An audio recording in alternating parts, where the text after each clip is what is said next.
2, 3.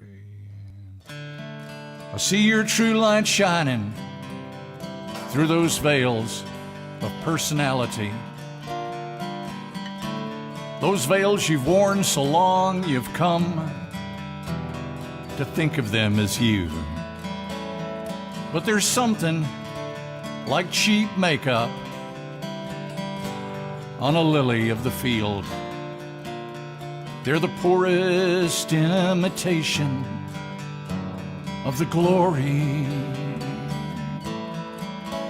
that is you. I know you hid yourself away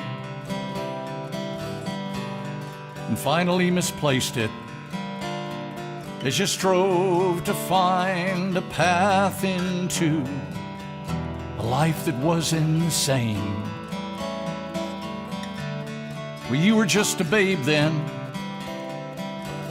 and your love was spilling over.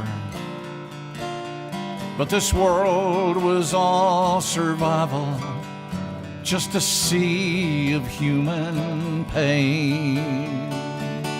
I know you've been hurt deeply.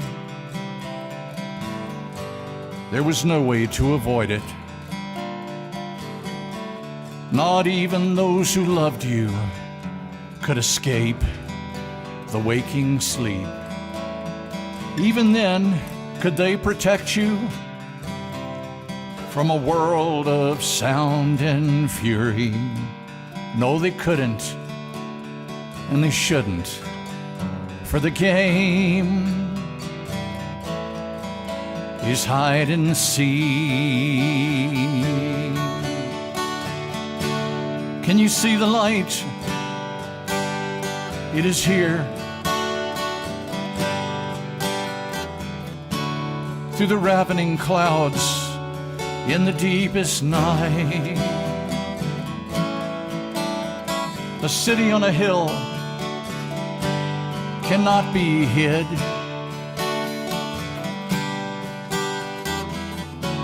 It is there to see if we use the sight.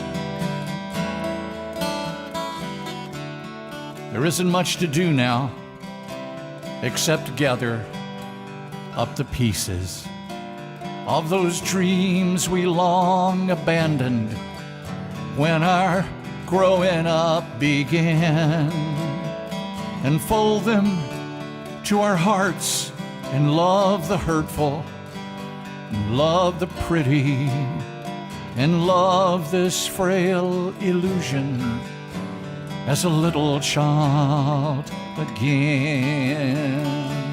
Have mercy on the children hiding beneath these hard layers, for we were all once innocent and loving, true and kind.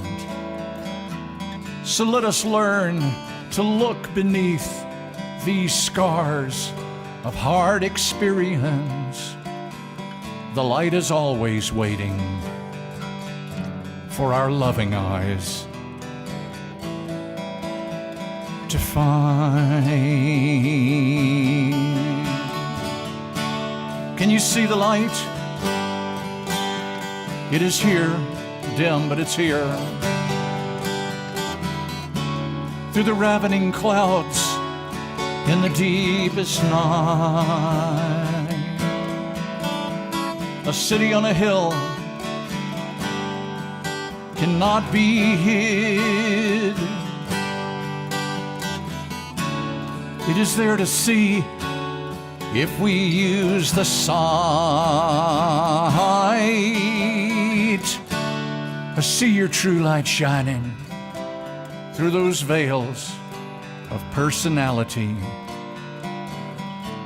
Those veils you've worn so long, you've come to think of them as you. But there's something like cheap makeup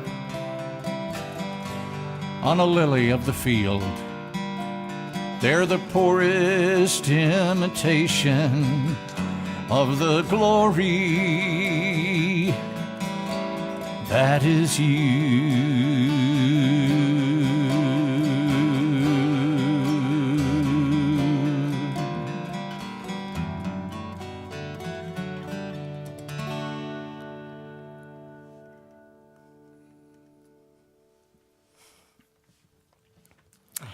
So, what is that song saying about identity?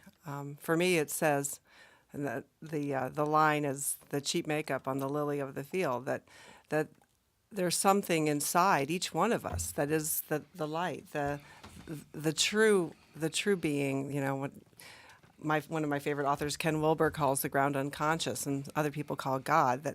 That is underlying everything, and that's inside us.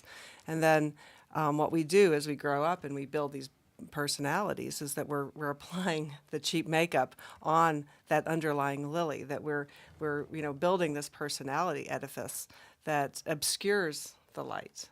And the challenge for me in that song is not only to see it, to look through other people's cheap makeup and see their glory, but to remove my own and shine my light out, be the light on the hill.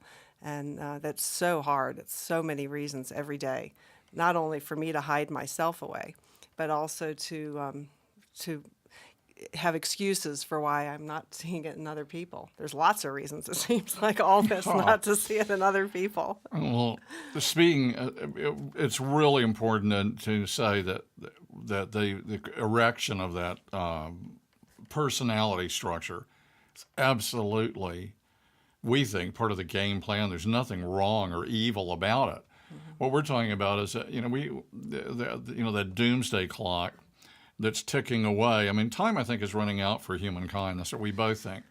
And it's time for us to really, get into the next stage of evolution, or we're going to likely perish. It's not looking good out there. And there is a sense of urgency. But there's nothing, our book, The Game of God, Recovering Your True Identity, posits that the universe is basically supreme intelligence in a state of amnesia. It's the only way the unlimited can experience limitation and thereby be unlimited. If infinite awareness of absolute truth or God or whatever you want to call it is an unlimited state, and we think that's what everybody means. All powerful, all knowing, eternal, those sorts of things. That's infinite. It's no limitations at all. The only conceivable limitation of that is being unable to experience limitation. But if the unlimited cannot experience limitation, that's a limitation. That's a contradiction. So in order to be absolutely unlimited, the unlimited must have the ability to experience limitation, and we suggest there's only one way that can happen. During the experience of limitation, you got to forget that you're unlimited. So from that, we theorize that the universe is limitation. Is the unlimited in amnesia. So the whole purpose of it is to experience limitation. The purpose of existence is to experience finite survival-based form, to experience life like your rear end depends on it. And so there's nothing wrong with ego, or there's nothing wrong with anything. Nothing wrong with World War II, or there's certainly nothing wrong with thermonuclear war leading to environmental collapse that it results in the extinction of the human race. The sun's going to burn for another 4,000 million years, they tell us, so we're told. So there's plenty of time to raise up another life form with the prerequisite of an expendable primary survival identity. I'm getting way ahead of myself. You certainly are, because that sounds pretty radical. Well, it's pretty radical. Well, look, we got astronomical photographs of galaxies exploding, taking who knows how many inhabited worlds and civilizations with it. Stuff happens, to put it politely, yes. in the old universe, and there's, from my perspective, a lot of really positive ways, results from having this theology, theosophies that we'll get to in other programs.